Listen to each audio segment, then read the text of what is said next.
ಬಾಗಲಕೋಟೆಯಲ್ಲಿ ನಿಲ್ತಾ ಇಲ್ಲ ಬೀದಿ ಶ್ವಾನಗಳ ಹಾವಳಿ. 3 ಮಕ್ಕಳ ಮೇಲೆ ಬೀದಿ ನಾಯಿಗಳ ದಾಳಿ.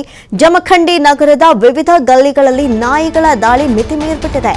ರಾಮದೇವಗಲ್ಲಿ, ತುಪ್ಪದಗಲ್ಲಿ, ಶಿಕ್ಕಲಗಾರ ಓಣಿಯಲ್ಲಿ ಘಟನೆ ನಡೆದಿರೋದು.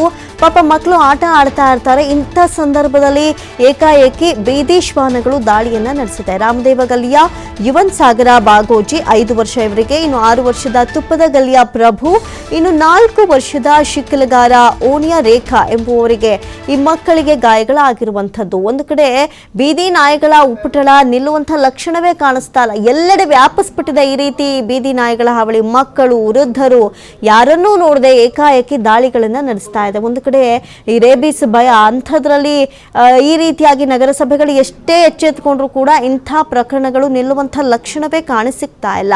ಇನ್ನು ಸದ್ಯಕ್ಕೆ ಈ ಒಂದು ಬೀದಿ ನಾಯಿಗಳ ಉಪಟಳಕ್ಕೆ ಪೋಷಕರು ಆಕ್ರೋಶವನ್ನು ವ್ಯಕ್ತಪಡಿಸ್ತಾ ಇದ್ದಾರೆ.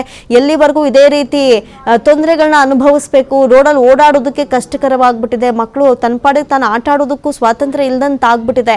ಒಂದು ವೇಳೆ ಹೆಚ್ಚು ಕಡಿಮೆ ಆದರೆ ಏನು ಗತಿ ಅನ್ನುವಂಥದ್ದು ಸದ್ಯಕ್ಕೆ ಒಂದು ಕಡೆ ಪೋಷಕರ ಆಗ್ರಹ, ಜೊತೆಗೆ ಸಾರ್ವಜನಿಕರ ಆಕ್ರೋಶ ಕೂಡ ವ್ಯಕ್ತವಾಗ್ತಾ ಇದೆ. ಆದಷ್ಟು ಬೇಗ ಈ ಬೀದಿ ಶ್ವಾನಗಳನ್ನ ಹಿಡಿಬೇಕು, ಇಲ್ಲ ಬೇರೆ ಯಾವುದಾದ್ರೂ ನಿರ್ಧಾರವನ್ನ ತೆಗೆದುಕೊಳ್ಳಿ ಇರುವಂತಹ ನಿಟ್ಟಿನಲ್ಲಿ. ಯಾಕಂತ ಹೇಳಿದ್ರೆ ಬಾಗಲಕೋಟೆಯಲ್ಲಿ ಈ ಬೀದಿ ಶ್ವಾನಗಳ ಉಪಟಳ ನಿಲ್ಲುವಂಥ ಲಕ್ಷಣವೇ ಕಾಣಿಸ್ತಾ ಇಲ್ಲ. ಸದ್ಯಕ್ಕೆ 3 ಮಕ್ಕಳ ಮೇಲೆ ಬೀದಿ ಶ್ವಾನಗಳು ದಾಳಿಯನ್ನ ನಡೆಸಿದೆ. ಜಮಖಂಡಿ ನಗರದ ವಿವಿಧ ಗಲ್ಲಿಗಳಲ್ಲಿ ನಾಯಿಗಳ ಹಾವಳಿ ಹೆಚ್ಚಾಗ್ಬಿಟ್ಟಿದೆ. ಅದರಲ್ಲೂ ಪ್ರಮುಖವಾಗಿ ಈ ತುಪ್ಪದಗಲ್ಲಿ, ರಾಮದೇವಗಲ್ಲಿ, ಶಿಕ್ಕಲಗಾರ ಓಣಿಯಲ್ಲಿ ಘಟನೆ. ಮಕ್ಕಳು ಆಟ ಆಡ್ತಾ ಇರ್ತಾರೆ. ಈ ಸಂದರ್ಭದಲ್ಲಿ ಏಕಾಏಕಿ ಮಕ್ಕಳ ಮೇಲೆ ಬೀದಿ ಶ್ವಾನಗಳು ದಾಳಿಯನ್ನ ನಡೆಸಿವೆ.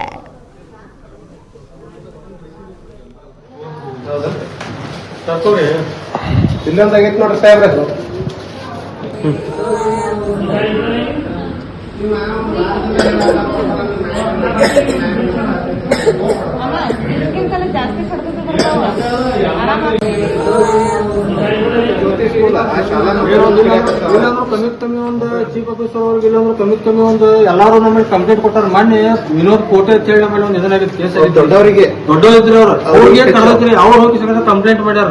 ಇನ್ನ ತಕ್ಕ ಬದಲು ಯಾರು ಜವಾಬ್ದಾರಿ ತಗೋತಾ ತಯಾರಿಲ್ರಿ. ಅವ್ರು ಹೋಗಿ ಮುನ್ಸಿಪಾಲಿಟಿ ಚೀಫ್ ಆಫೀಸರ್ ಅವ್ರಿಗೆ ಹೋಗಿ ಕಂಪ್ಲೇಂಟ್ ಮಾಡಿ ಬಂದಾರ್ರಿ. ಅವ್ರು ಸ್ವಲ್ಪ ಆಟ ತಗೋ ಈಗಾಗಲೇ ಅವರು ಅವ್ರಿಗೆ ವಾಪಸ್ ಇದನ್ನ ಮಾಡ್ಯಾರ. ಸಾಯಂಕಾಲ 4:30 ಸುಮಾರಿಗೆ ತುಪ್ಪದಗಲ್ಲಿ ಜಮಖಂಡಿ ಈ ಒಂದು ಸ್ಥಳದಲ್ಲಿ ನನ್ನ ಮಗನ ಮೇಲೆ ನಾಯಿ ಕಚ್ಚಿ ಬಹಳಷ್ಟು ರಕ್ತಸ್ರಾವ ಉಂಟಾಗಿದೆ. ಸುಮಾರು ಕಳೆದ ಒಂದು ವಾರದಿಂದ ಒಂದು 4-5 ಜನ ಮಕ್ಕಳಿಗೆ ಈ ಒಂದು ಏರಿಯಾದಲ್ಲಿ ನಾಯಿ ಕಚ್ಚಿದ ಪರಿಸ್ಥಿತಿ ನಿರ್ಮಾಣ ಆಗಿದೆ. ಆದರೂ ಕೂಡ ನಗರಸಭೆಯವರಿಗೆ ಹೇಳಿದರೂ ಕೂಡ ಯಾವುದೇ ಒಂದು ರೀತಿ ಈ ಕಡೆ ನಿರ್ಲಕ್ಷ್ಯ ಭಾವನೆಯನ್ನು ತೋರ್ತಿದ್ದಾರೆ. ದಯವಿಟ್ಟು ನಾಯಿಗಳನ್ನು ಹಿಡಿದು ಇಲ್ಲಿಯ ಜನರಿಗೆ ಉಪಕಾರ ಮಾಡಬೇಕೆಂದು ಕೇಳಿಕೊಳ್ಳುತ್ತೇನೆ. ಇವತ್ತಿನ ದಿವಸ ಸಾಯಂಕಾಲ